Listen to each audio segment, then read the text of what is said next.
नमस्कार आप सभी को प्राणायाम हिंदी यूट्यूब चैनल के ये जो कार्यक्रम हो रहा है वेदांत दर्पण उसमें आप सभी का स्वागत है।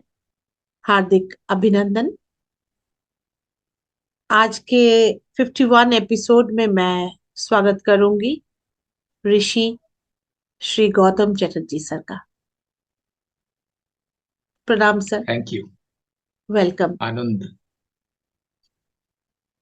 अ, हम लोगों का जो ये सीरीज चल रहा था उसमें नाट्य शास्त्र और वेदांत इसके एस्पेक्ट के ऊपर में ये चल रहा था। नाट्य शास्त्र आप लोगों को मालूम ही है। अगर आप लोग पिछले एपिसोड्स देखेंगे तो आपको मालूम होगा। जो इस एपिसोड को खासकर सुन रहे हैं देख रहे हैं उनके लिए अगर ये समझ में ना आए तो आप लोग पिछले एपिसोड्स को भी देखिए। तो आपको ये समझ में आएगा कि नाट्य शास्त्र क्या है, क्या पुस्तक है, क्या ग्रंथ है। मैं इसको दोहराना नहीं चाहती और समय भी ज्यादा नहीं लेना चाहती इस पर। नाट्य शास्त्र और वेदांत के ऊपर उसके साथ में जोड़ के उसके साथ इंटर रिलेशनशिप्स करके ऋषि श्री गौतम चटर्जी जी जो काशी से जुड़ते हैं वो काफी बातें करते हैं इस पर और बहुत मार्गदर्शन करते हैं इस टॉपिक के ऊपर में। सर आज मैं पूछना चाहूंगी कि ये पूछना नहीं है, ये जस्ट एक वर्ड आपको बता रहे, एक पॉइंट बता रहे हैं इसमें कि जो इन जैसे कोई भी कला है, कोई कलाकार है, उसको वो उस चरित्र को कर रहे हैं। अगर कोई मीरा का भजन गा रहे हैं तो उसको मीरा बनना पड़ेगा, मीरा के जैसे भाव आना पड़ेगा उसमें। जैसे कबीर की भजन कोई गा रहे हैं तो जब तक भाव नहीं आएगा हम लोग गा नहीं सकते उसको। गा नहीं सकते नहीं, वो वैसे होगा नहीं। वैसे भी किसी अभिनेता, वो भी कलाकार है, तो अभिनय करते समय जो उसकी अंडरनीथ जिसको हम लोग अंग्रेजी में कहते हैं सर, उसके इनसाइट्स को समझने के लिए ऋषि भरत मुनि ने क्या क्या बोले। जैसे कोई राम का चरित्र, श्री राम का चरित्र कर रहे हैं, जैसे कोई कृष्ण का कर रहे हैं, जैसे सीता जी की कर रहे हैं, तो सीता जी करने के लिए किस प्रकार उनको वहां जाना पड़ेगा। यहाँ भरत मुनि ने किस प्रकार इसको व्याख्या किया है, या श्री राम करने के लिए किस प्रकार उसको इनसाइट्स में जाना पड़ेगा। तो यही सब बातें, और ये कहाँ पर वेदांत को जोड़ती है सर, कलाकार को। ये जो एक ग्रंथ है नाट्यशास्त्र, ये किस किस क्या क्या पहलू है इसमें। सर कृपया आप इस पर बोले, the insights of the Natyashastra ji, hmm, of like whatever is written by Bharat Muni ji. जी हम लोग कई एपिसोड से बात कर रहे हैं वेदांत और नाट्यवेद, है ना। जी जी तो ये जो और है वो हिंदी का और है, नाट्यवेद और वेदांत, या वेदांत और नाट्यवेद, है ना। जी इसको जी हम लोग इंग्लिश का ओ आर भी बोल सकते हैं, और वेदांत और नाट्यवेद, या वेदांत या नाट्यवेद। क्योंकि नाट्यवेद जो है पंचम वेद नाट्यशास्त्र, ये वेदांत ही है। बस जी इसको हम लोग कभी वेदांत के रूप में स्वीकार नहीं किए हैं, या इसको कभी नोटिस नहीं किए हैं कि ये वेदांत ही है। मैंने शायद किसी एक एपिसोड में बताया था कि इसका एक नाम हम्म, ऋषियों ने नाट्योपनिषद भी रखा है, नाट्य का उपनिषद। उपनिषद। तो अगर हम लोग नाट्यवेद पर बात कर रहे हैं, नाट्योपनिषद पर बात कर रहे हैं, तो वेदांत की ही चर्चा कर रहे हैं। जी बिल्कुल। वेदांत इससे कैसे जुड़ता है, या इसमें वेदांत की दृष्टि क्या है, उसको देखने की जरूरत ही नहीं है। क्योंकि वेदांत की दृष्टि लेकर ही, चारों वेदों का आश्रय लेकर ही नाट्य उपनिषद या नाट्य वेद की प्रतिष्ठा भरत मुनि ने की है। इसका मतलब ये हुआ कि अगर हम लोग नाट्य वेद पढ़ते हैं या नाट्य वेद सुनते हैं, उपयुक्त शब्द यही होगा, नाट्य वेद यदि हम सुनते हैं तो हम वेदांत को सुनते हैं या वेद को सुनते हैं। क्यों हमने पढ़ने की जगह सुनते हैं बोला, वो इसलिए क्योंकि हमारे यहाँ ये श्रुति परंपरा है, ये गुरुमुखी विद्या है, इसलिए ये सुनने की चीज है। जिसके लिए संस्कृत का एक शब्द मैंने किसी एक एपिसोड में कहा था, अनुश्रव, यानी वेद या ज्ञान या विद्या ये सुनने की चीज है। तो अगर हम नाट्यवेद सुनते हैं तो इसका मतलब हुआ कि हम वेदांत सुन रहे हैं, ये मेरे बोले हुए का तत्वार्थ भी हुआ। तो हम लोग को लिंग्विस्टिकली भी देखना चाहिए कि शब्दों का सही चुनाव कर रहे हैं कि नहीं, वाक्य विन्यास सही बन रहा है कि नहीं। क्योंकि उससे क्या होगा, वो सुनना ही अपने आप में वेदांत का घटना हो जाएगा। जी जी जब हम सुनते हैं तो हमारे अंदर ऑपरेशन भी शुरू हो जाता है, वो ऑपरेट करता है और हमें ट्रांसफॉर्मेशन भी शुरू हो जाता है। ये जी। हमारे यहाँ श्रुति परंपरा है। ठीक है। अब ये जो अपने राम के चरित्र को निभाने के लिए हम्म। भरत मुनि क्या कह रहे हैं, वो सिर्फ राम के या कृष्ण को चरित्र को निभाने के लिए नहीं कह रहे हैं, वो किसी भी चरित्र को मंचस्थ करने के लिए वो कह रहे हैं कि किसी भी भाव का अनुकीर्तन करना ही नाट्य है। अनुकीर्तन, यस। हाँ। तो और वो कह रहे हैं कि भाव ही रस है, अभिनय ही नाट्य है। अभिनय का मतलब है कि जो आइडिया है वो जी। ऑडियंस तक ले जाए। ये हमने किसी एक एपिसोड में एटिमोलॉजिकली भी बताया था कि हम जब अभिनय करते हैं तो जो पूरे टेक्स्ट का जो आइडिया है, नाट्य है, उसको हम ले जाते हैं आगे की ओर, to carry towards the audience. ठीक। अब हमको भाव का अनुकीर्तन करना है। अनुकीर्तन का मतलब है कि अनुकरण नहीं करना है। अनुकीर्तन करने का मतलब ये हुआ कि हम कैसे उस भाव को इंटरप्रेट कर रहे हैं, उस भाव को हम कैसे नरेट कर रहे हैं। अब है कि किस भाव को, तो यहां पर है कि राम के होने के भाव को। तो राम के भाव को हम कैसे कम्युनिकेट करें, तो देखना पड़ेगा कि किसी एक सिचुएशन में राम जब किसी भी दूसरे चरित्र से बात कर रहे हैं तो वहां पर कौन सा भाव है। वो भाव, क्या भरत मुनि ने जो 49 भाव बताए हैं उनमें से कोई एक है या उससे अलग है। क्योंकि आमतौर पर हम लोग इन जनरल, कोई भी व्यक्ति न तो आठवें स्थायी भाव को जानता है, न तो 33 संचारी भाव को जानता है, न तो वो आठ सात्विक भाव को जानता है। उसके लिए भाव का मतलब है गुस्से का भाव, दुख का भाव, शोक का भाव, प्रेम का भाव, या फिर वो जानता है कि राग और द्वेष, आदमी राग में होता है या फिर द्वेष में होता है। लेकिन ये हम लोग को थोड़ा इसके गहराई में जाना चाहिए। गहराई में जाने का मतलब ही है कि हम साइड से इन साइड की ओर जाए, है ना। अब यह है कि राम को कैसे जाने, राम के बारे में जो लिखा हुआ है टेक्स्ट में वही जानेंगे, है ना। लेकिन अगर राम के बारे में ये बताया जा रहा है कि वो एक डिवाइन प्रेजेंस है, वो खुद ब्रह्म है, या वो ब्रह्म के अवतार हैं, तो फिर हम इसके लिए कैसा भाव लें। अगर हमको किसी बनिया के किरदार को निभाना है, हमको किसी राजा के किरदार को निभाना है, तो उसके कैरेक्टरिस्टिक्स दिए होंगे।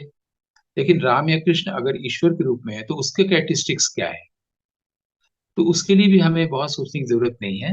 हमें कहा गया है कि वो भाव का अभिनय हमें करना है, यानी कि उसका अनुकीर्तन करना है। तो उस भाव को हम कैसे देखें।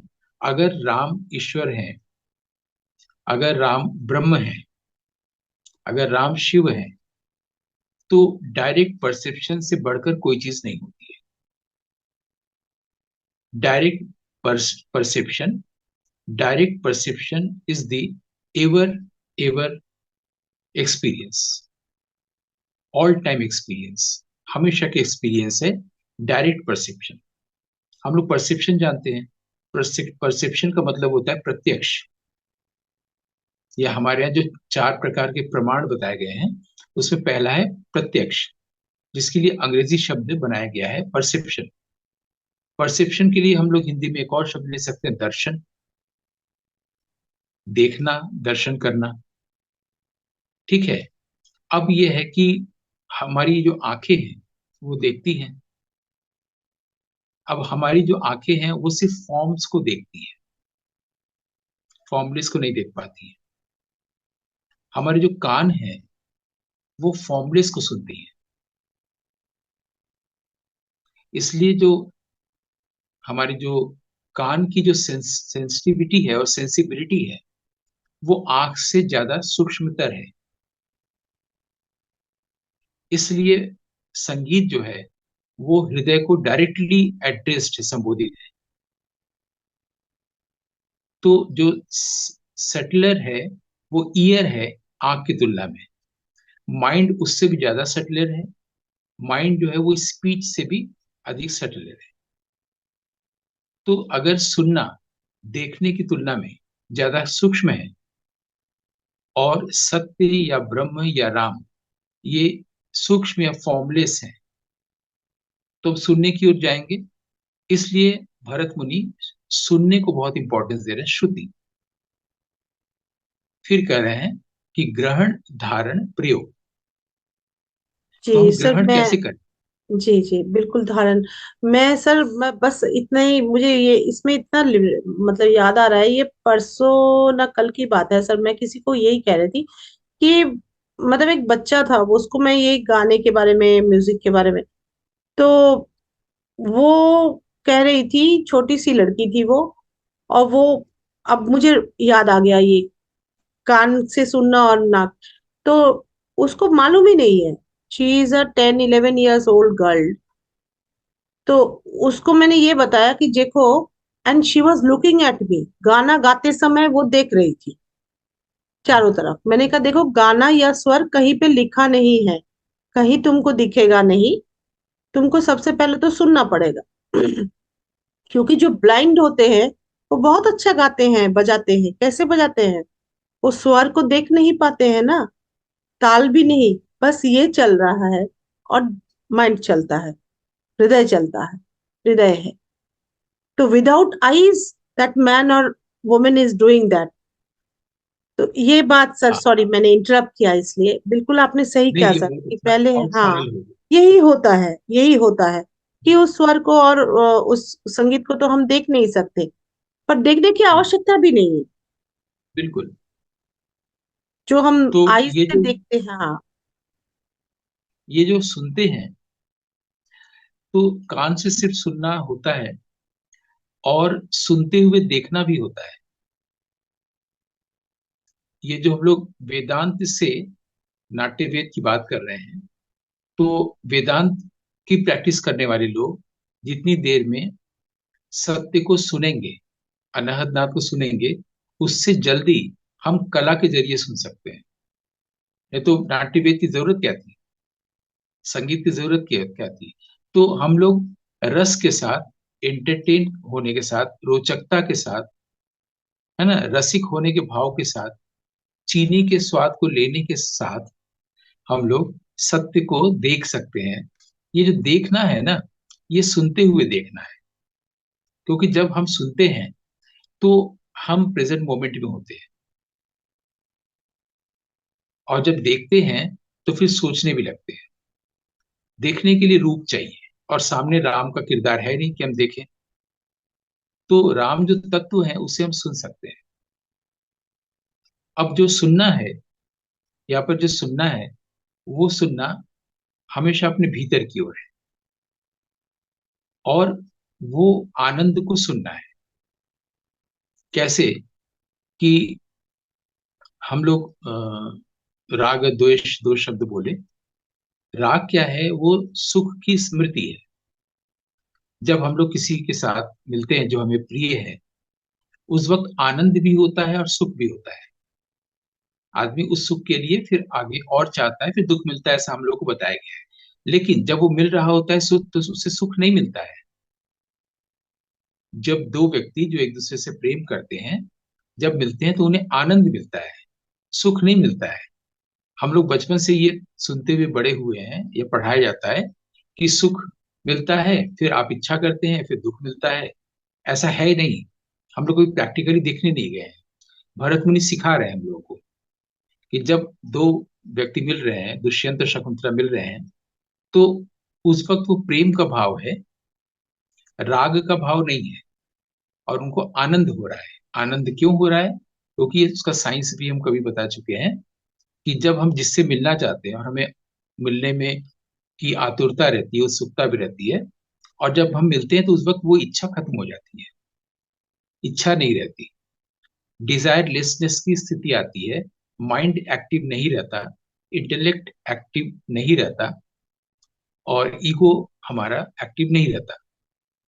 उस वक्त जो हमारे भीतर आनंद है उसका बिल्कुल माने क्या कहेंगे कि अनइंटरप्टेड फ्लो होने लगता है भीतर से, और हमें उस व्यक्ति से मिलना बहुत अच्छा लगता है।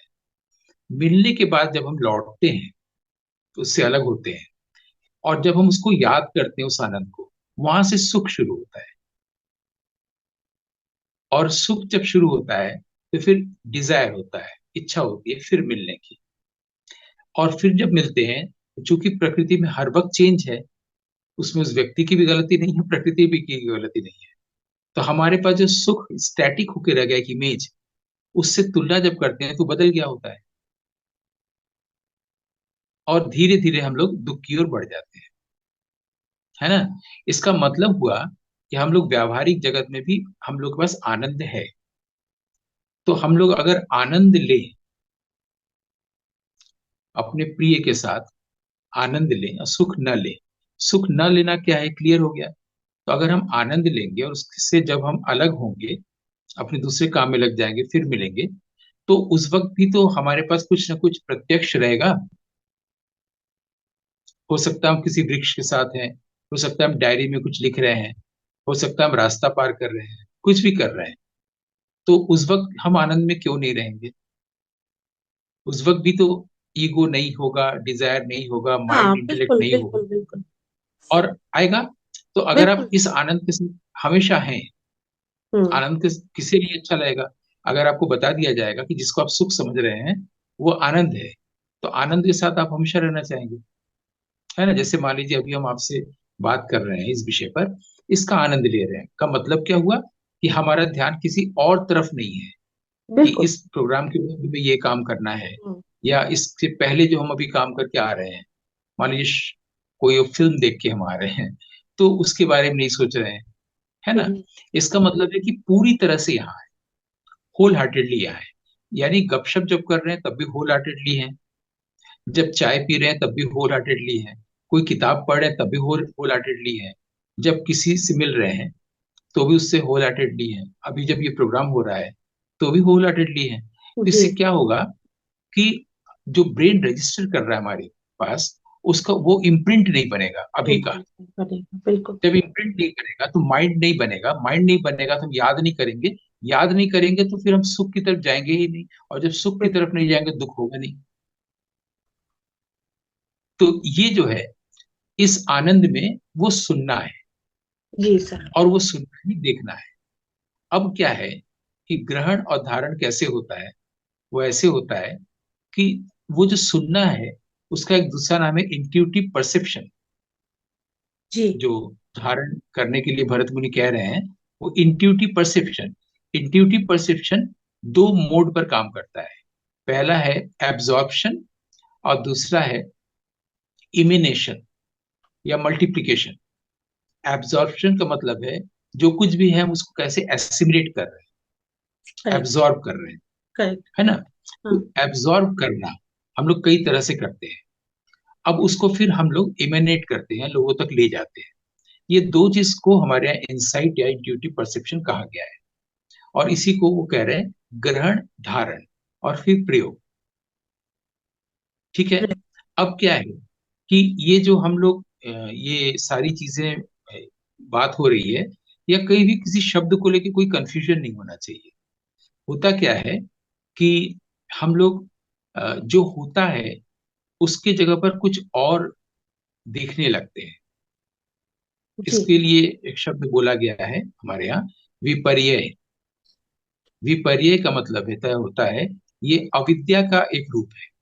अविद्या का मतलब है विद्या का न होना नहीं, अज्ञान का मतलब ज्ञान का न होना नहीं। अविद्या का मतलब है एक अस्तित्व का होना, एक एग्जिस्टेंस है। जैसे शत्रु का होना मित्र का न होना नहीं। मित्र अपनी जगह है, मित्र नहीं होना अपनी जगह है, लेकिन शत्रु भी है। शत्रु भी एक एग्जिस्टेंस है, एक मेलिशियस प्रेजेंस होता है। उसी तरह से अविद्या भी एक स्ट्रांग फोर्स है, जिसको आप इविल कह सकते हैं। तो जैसे अविद्या है, उसकी वजह से होता क्या है, जो नहीं होता वो भी हमें दिखता है इसी आंख से। इसके लिए शब्द है विपर्य। तो जो नहीं है वो हमें दिखे, ऐसा राम का किरदार हमें नहीं करना। जो नहीं है वो हमें दिखे। उसी तरह दूसरा एक और शब्द है विकल्प। विकल्प का मतलब होता है कि हम फॉर्म के आधार पर तो कुछ सोच रहे हैं, लेकिन वो हमारा अपना मेंटल कंस्ट्रक्शन है जो एक्चुअली नहीं है। मतलब आप एक अच्छे व्यक्ति हैं और मैं अपने से सोच रहा हूं कि आप एक अच्छे व्यक्ति नहीं है। ये मेंटल कंस्ट्रक्शन है, इसको कहा गया विकल्प। और एक और शब्द आता है अभिनिवेश। अभिनिवेश का मतलब होता है विल टू लिव, जीने की इच्छा। ये भी हमारे भीतर एक अविद्या है। विपर्य, विकल्प और अभिनिवेश, ये शब्द वेदांत के ही हैं। और नाट्यशास्त्र कहा गया सर्वशास्त्र शास्त्रार्थ संपन्नम, सभी शास्त्रों के अर्थ से संपन्न है ना। अभिनिवेश का मतलब होता है हमें जीने की इच्छा।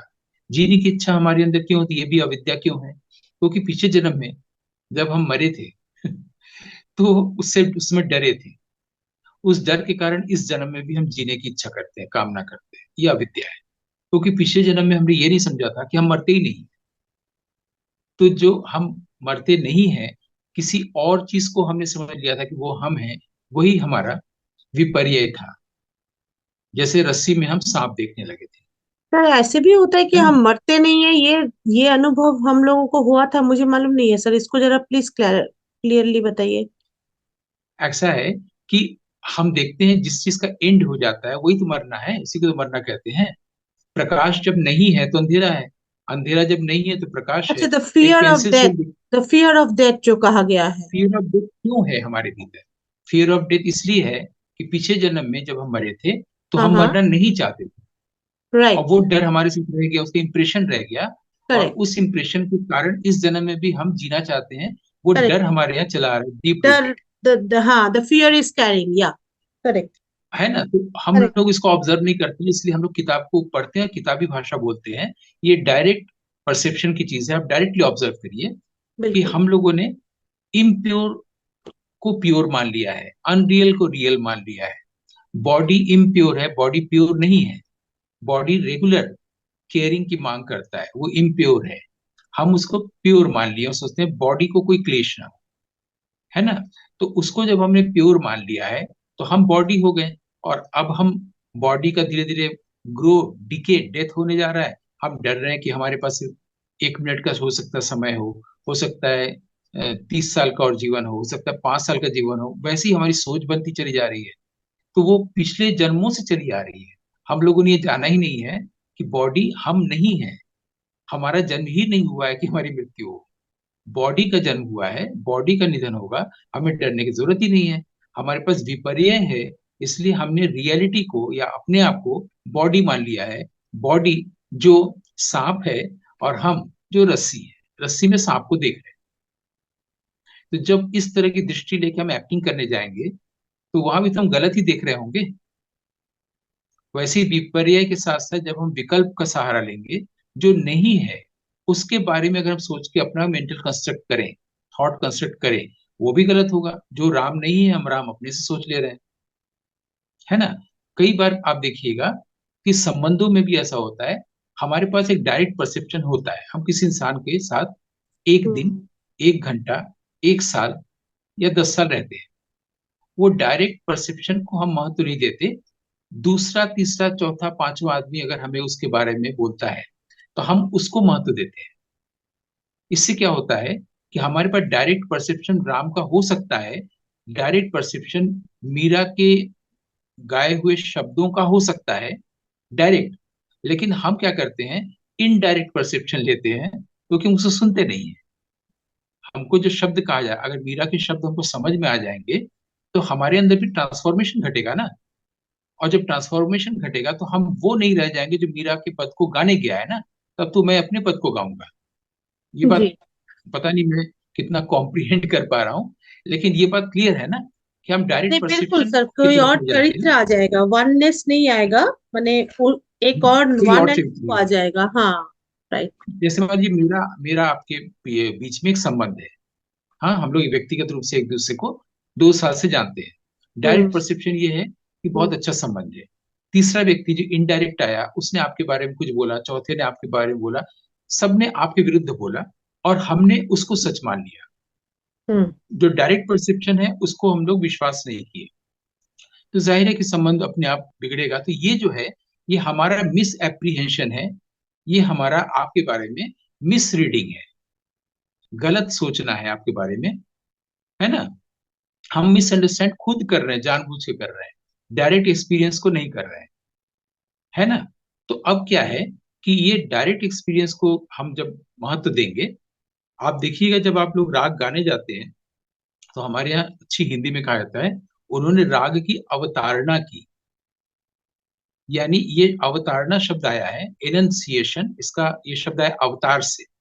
तो राम को जब कोई एक्टर करने जा रहा है तो वो राम का अवतार खुद हो रहा है, एक ऐसे चरित्र में खुद जा रहा है जो वहां है ही नहीं। और जब उस चरित्र में वो चला गया तो लोग आके उसको पैर छू रहे हैं, वो ये मान के पैर छू रहे हैं कि हम राम का पैर छू रहे हैं, हम विनोद शास्त्री या विनोद गुप्ता का पैर नहीं छू रहे हैं, किसी एक्टर का नहीं छू रहे हैं। तो ये जो एक्टर का अवतार होना है, ये वैसे ही है जैसे हम कोई बंदिश गाते हैं ख्याल में, किसी राग की अवतारणा करते हैं और राग हो जाते हैं। अगर हम में अवतरण नहीं हो रहा है वो राग, तो फिर हम अलग, राग अलग हो जाता है, इससे इसका प्रभाव नहीं आता है। भरत मुनि की पूरी प्रोसेसिंग, जो मेथोडोलॉजी है, वो इसी की है कि आप उसको प्रत्यक्ष करिए, डायरेक्ट परसेप्शन हो। और डायरेक्ट परसेप्शन की सबसे अच्छी चीज है श्रुति, सुनना। सुनने का मतलब ये नहीं होता है जो हम बाहरी आवाजों को सिर्फ सुनते हैं। सुनने का मतलब होता है जब हम इंट्यूटिव परसेप्शन की ओर जाते हैं, इंट्यूटिव विजडम की ओर जाते हैं, इंसाइट की ओर जाते हैं, तब भी कुछ सुनाई देता है जो ऑडिबल हमारे लिए नहीं है, हमारे लिए ऑरल है, ऑडियंस के लिए ऑडिबल है। ऑडियंस फिर उसको देखता है और ऑडियंस शुरू से ही जुड़ जाता है और साथ साथ रोता रहता है। और फिल्म भी कई लोग देखते हैं, जब भावुक दृश्य आते हैं उसमें लोग रोने लगते हैं, तो ये आइडेंटिफिकेशन होता है तभी तो इस तरह से वो भाव को नरेट करता है, भाव को इंटरप्रेट करता है और भाव को इम्प्रोवाइज करता है। जो भी कलाकार, चाहे वो गा रहा है चाहे एक्टिंग कर रहा है, अगर वो तीन चीज कर रहा है तो वो भाव का अनुकीर्तन कर रहा है। अगर वो ये तीन चीज नहीं कर रहा है तो इसका मतलब वो भाव का अनुकरण कर रहा है, कॉपी कर रहा है। तो अवस्था की अनुकृति होगी, लोक वृत्ति का अनुकरण होगा। ये दो बताया गया है, अवस्था की अनुकृति होगी, अनुकार का या अनुकरण, वो अवस्था की होगी, स्टेट ऑफ माइंड की होगी, या फिर वो अ, किसी की कॉपी होगी, लोक वृत्ति का अनुकरण होगा। अगर आप आर्टिस्ट हैं तो आप अनुकीर्तन करिए। अनुकीर्तन तभी कर पाएंगे जब आप डायरेक्ट परसेप्शन में होंगे। डायरेक्ट परसेप्शन में जब तभी होंगे जब आप मौलिक होंगे, ओरिजिनल होंगे। यह ये बात बार बार शायद हर एपिसोड में आ रही है। अब मुझे आप बताइए कि कहाँ तक मैं इसको कॉम्प्रिहेंसिव बना पाया, कहाँ तक ये बात कम्युनिकेट हो पाई। बिल्कुल सर, ये बिल्कुल ही आपने पर्टिनेंट एकदम जो टॉपिक पे बोल रहे थे, इसका मुझे लग रहा है सर, इस पे हम लोग पार्ट टू भी जरूरत है इनसाइट्स में और समझाने के लिए। अब जो सर नेक्स्ट एपिसोड में हम लोग करेंगे इसको, या जो एपिसोड होगा उस पर खास करके सर, जैसे आपने श्री राम की चरित्र की बात बोली, वैसे कोई भी चरित्र, कोई भी एक चरित्र हम लोग ले लेते हैं कि जिस चरित्र को वो अभिनय कर रहे हैं या जिस राग को वो गा रहे हैं, या नृत्यांगना या नर्तक जिस ताल को, या कोई भी एक दो एग्जाम्पल लेके उस पर पर्टिकुलरली क्या भरत मुनि जी का है, and how it is related very much, and it is itself a Vedanta. यही सर आपसे सुनना है एग्जैक्टली। अगले अगले एग्जैक्टली। एपिसोड में, इसी को सुनना है। और जी जहां जी। सर आप इस प्रेम की बात कह रहे थे कि मैंने उस समय इंटरप्ट नहीं कर पाई आपको, मतलब करना नहीं चाहिए था मुझे, क्योंकि ये फ्लो में चल रहा था कि जब वो एक दूसरे नायक और नायिका में, जैसे शकुंतला और उनकी बात बोली आपने, तो सर मुझे उस समय रविंद्रनाथ ठाकुर की वो बात याद आ गई थी कि अगर माया या प्रेम, माया प्रेम एक चीज नहीं होती है, पर शाश्वत प्रेम या माया के साथ में जुड़ा हुआ या माया के साथ में ना जुड़ा हुआ, तो उनके दार्शनिक में, उनके दर्शन में ये आया था, ये मुझे मैंने कहीं पढ़ा था उनके, कि अगर प्रेम हुआ है तो वो जाएगा नहीं, और अगर वो चला गया है तो वो प्रेम नहीं। ये रविंद्रनाथ ठाकुर की, मुझे न जाने से मैंने इस एपिसोड में बोल दिया। नहीं, ये ठीक बात है, लेकिन मैं अगले एपिसोड में अगर आप मुझे अलाउ करेंगे तो मैं ये कहूंगा कि अगर कोई प्रेम में आनंद ले तो जी। प्रेम कभी नहीं जाएगा, सेपरेशन नहीं होगा, दुख नहीं होगा, नहीं होगा। गारंटी है। बिल्कुल। ये भी नहीं है कि अगर प्रेम नहीं है, अगर चला गया तो फिर प्रेम नहीं था, और हाँ। प्रेम है वो हमेशा हाँ। रहेगा। रहेगा। लेकिन प्रेम अक्सर देखने को मिला है कि प्रेम है तो सेपरेशन हुआ है, दुख हुआ है, चाहे हाँ। वो क्रॉन्च पक्षी का हो, चाहे राम सीता का हो, बिल्कुल। अभी तक हो। बिल्कुल। मैं बिल्कुल। मेरे पास जो एक नई बात आ रही है पश्यंती वाक से, जी वो जी यही जी। है, अगर प्रेम, अगर की जरूरत ही नहीं है, प्रेम है, क्योंकि प्रेम एक बहुत जरूरी चीज है, ईश्वर की बनाई हुई चीज है, प्रेम के भाव पर पूरी सृष्टि है। पूरी और सृष्टि है। इसलिए प्रेम, प्रेम भाव हर कोई चाहता है, चाहे मछली हो, चाहे ऊंट हो, चाहे जिराफ हो, चाहे घास हो, सब लोग बिल्कुल। प्रेम चाहते हैं। प्रेम बिल्कुल। भाव एक ऐसी चीज, आप हाँ। किसी से प्रेम भाव से बात करिए, उसको अच्छा लगेगा। आप क्रूरता से बात करिए, एरोगेंटली बात करिए, नहीं अच्छा लगेगा। तो ये हाँ। जो प्रेम है, ये कंटिन्यू किया जा सकता है मनुष्य जीवन में। बिल्कुल। जहां पर नहीं होता है, वो प्रेम कैसे कंटिन्यू किया सकता है कि सेपरेशन ना हो, दुख ना हो। इसको अगर आप मुझे अलाउ करेंगे तो मैं एक नेक्स्ट एपिसोड बिल्कुल। में फिर बता सकता बिल्कुल सर, हम लोग मिलते हैं। बहुत बहुत धन्यवाद सर, आभार। हम लोग मिलते हैं नेक्स्ट एपिसोड में। धन्यवाद आप सभी को। नमस्कार।